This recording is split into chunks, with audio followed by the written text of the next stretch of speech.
కశ్యప ప్రజాపతికి ఇద్దరు భార్యలు, అదితి దితి అని. సో ఈ అదితి ద్వారా పుట్టిన వారు దేవతలు, దితి ద్వారా పుట్టిన వాళ్ళు దైత్యులు, రాక్షసులు. అందుకే రాక్షసుల్ని దైత్యులు అంటారు.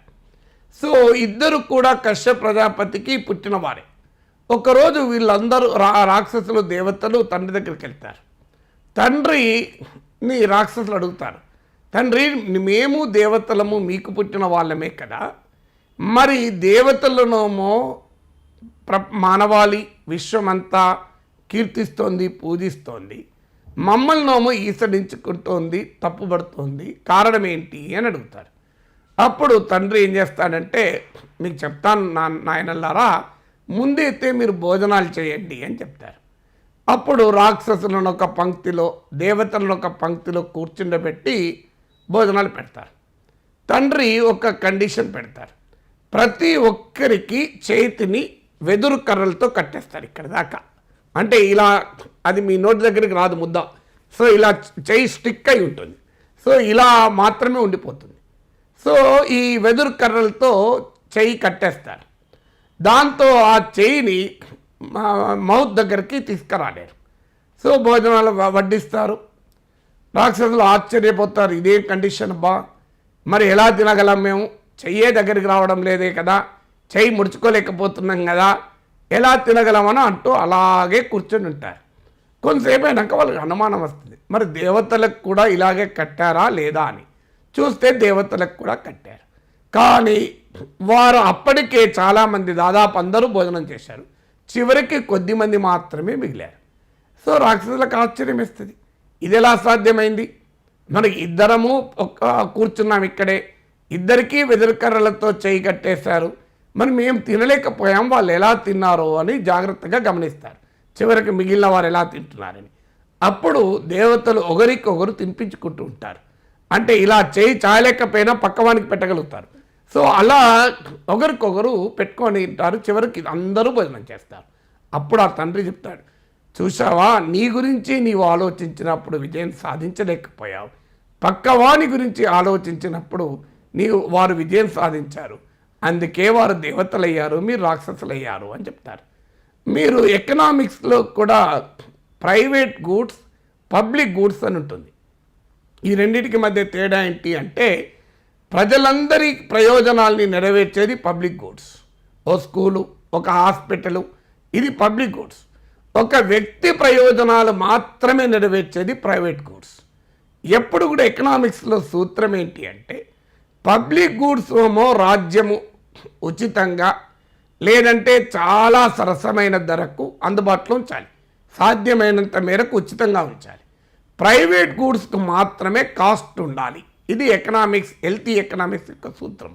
అంటే ఇప్పుడు మన ప్రభుత్వాలు పబ్లిక్ గూడ్స్, ప్రైవేట్ గూడ్స్ అన్నీ ఉచితంగా ఇచ్చే కార్యక్రమం పెట్టుకున్నారు. కానీ ఒక ఆరోగ్యకరమైన ఆర్థిక విధానం ఏంటంటే, ప్రజలందరి ప్రయోజనాలకు ఉపయోగపడేవి పబ్లిక్ గూడ్స్ కొరకు రాజ్యం పనిచేయాలి, వ్యక్తుల ప్రయోజనానికే పనిచేసే ప్రైవేట్ గూడ్స్ మార్కెట్కు వదిలేయాలి. సో ఇది ఎకనామిక్స్లో సూత్రం. అంటే అర్థం ఏంటి, పక్కవాడి గురించి కూడా ఆలోచించి పక్కవాడి ప్రయోజనాలు కూడా నెరవేర్చేది పబ్లిక్ గూడ్స్.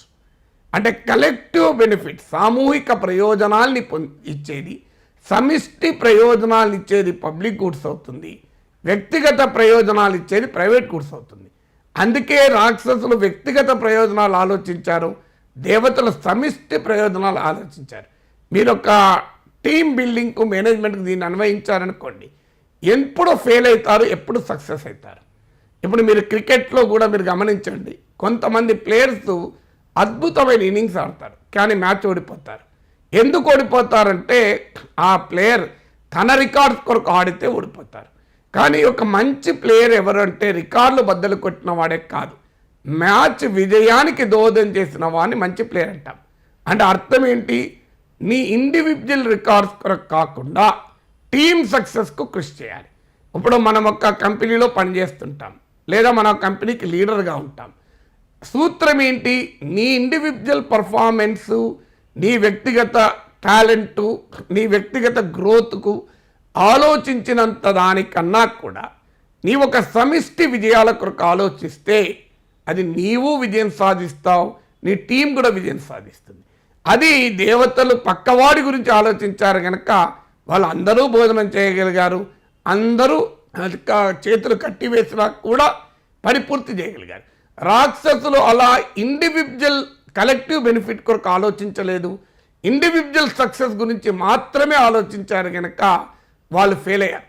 అందువల్ల ఎప్పుడు కూడా ఒక మనిషి as a part of the టీమ్గా ఆలోచించినప్పుడు, as a part of the కలెక్టివ్గా ఆలోచించినప్పుడు నా ప్రయోజనాలు నా గ్రోతే కాదు, నా గ్రోత్తో పాటు సమిష్టి గ్రోత్ ఉండాలి. నీ గ్రోత్ త్యాగం చేయమని నేను చెప్పడం లేదు. If an individual is not successful, team is also not successful. కానీ ఇండివిజువల్ సక్సెస్ అనేది టీమ్ సక్సెస్తో కన్వర్జ్ కావాలి, కానీ not at the cost of team success. అంటే ఒక టీం విజయాన్ని దెబ్బతీసే విధంగా వ్యక్తిగత విజయాలు ఉండకూడదు, టీం విజయానికి దోహదం చేసేదిగా ఉండాలి. ఇప్పుడు మీరు సమాజ ప్రయోజనాలకు మీ వ్యక్తిగత అభివృద్ధిని సమన్వయపరచారనుకోండి, అది మీకు లాభం, సమాజానికి లాభం. సమాజం ఎక్కడన్నా పోండి, నా వ్యక్తిగత అభివృద్ధి నేను చూసుకుంటాను అనుకున్నాను అనుకోండి, జరగబోయేది ఏంటంటే విధ్వంసమే జరుగుతుంది. ఇప్పుడు మనిషి చేస్తున్నది అదే, పర్యావరణంలో జరుగుతున్నదే. నాకు దిగుబడి రావాలి అని నేను ఎంతైనా రసాయనికాలు వాడతాను, నాకు దిగుబడి రావాలి నేను బోరేసి ఎన్ని నీళ్ళైనా లాగేస్తాను, నాకు దిగుబడి కావాలి కనుక నేను ఎంత శిలాజ ఇంధనాలైనా వినిమయం చేస్తాను, నాకు సుఖం కావాలి కనుక నేను చెట్లు నరికేస్తాను. అలా కాదు, సమిష్టి మానవాళి ప్రయోజనాలు నా ప్రయోజనాలు మధ్య సమన్వయం చూడగలిగితే, వ్యక్తిగత ప్రయోజనాలు త్యాగం చేయమని నేను ఎప్పుడు చెప్పలేదు, అది సాధ్యం కూడా కాదు, అలాంటి కహానీలు చెప్పద్దు.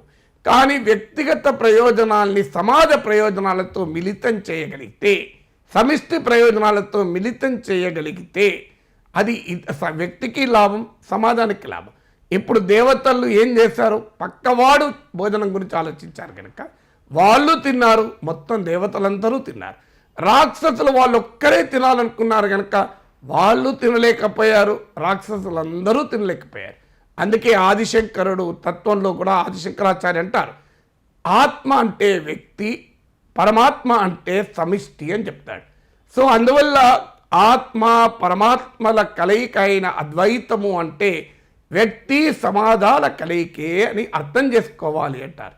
సో అందువల్ల ఒక ఆధ్యాత్మిక కథ నుంచి కూడా నీవు ఒక లీడర్షిప్ నేర్చుకోవచ్చు, ఓ మేనేజ్మెంట్ సైన్స్ నేర్చుకోవచ్చు, ఓ ఎకనామిక్స్ నేర్చుకోవచ్చు, ఓ సోషాలజీ నేర్చుకోవచ్చు. అంటే సోషాలజీలో కూడా మీకు కామన్స్ అని అంటారు, కామన్ ప్రాపర్టీ రిసోర్సెస్ అంటారు. అంటే సమిష్టి ప్రయోజనాలకు ఉపయోగపడే సామాజిక శాస్త్రం గురించి చెప్తారు. అందువల్ల సోషల్ సైన్సెస్ని కూడా స్పిరిచువలిజంతో నేర్చుకోవటానికి ఎలా ఉపయోగపడుతుందో మీరు ఆలోచించండి.